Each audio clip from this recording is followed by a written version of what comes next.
रमज़ान शरीफ की आमद के साथ शुगर के पेशेंट का जो सबसे कॉमन क्वेश्चन होता है कि वो सहरी और अफ्तार में क्या खाएं। सबसे जो पहला रूल है कि आपने चीनी से बनी हुई कोई भी चीज़ जो है वो इस्तेमाल नहीं करनी।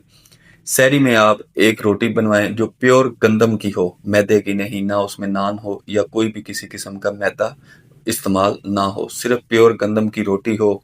ऑमलेट बनवाएं, उसमें जो वेजिटेबल्स आपको अच्छी लगती हैं वो डालें।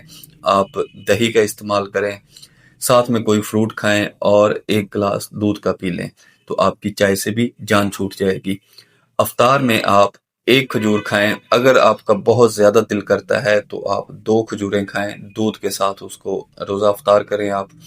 उसके बाद कोई भी फ्रूट जो है वो आप खा सकते हैं, या फ्रूट चाट अगर है तो उसमें ना तो चीनी हो और ना ही किसी किस्म के स्पाइसेस हो, तो वो फ्रूट चाट आप लें। और किसी किस्म का कोई कार्बोनेटेड ड्रिंक, कोई शुगरी ड्रिंक्स जो हैं वो आप नहीं इस्तेमाल करेंगे।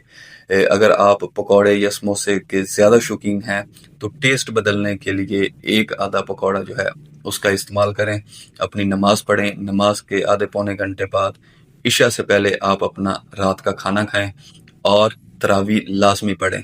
तो इस तरह आपकी जो मीठे से है वो भी जान छूट जाएगी रमज़ान के अंदर।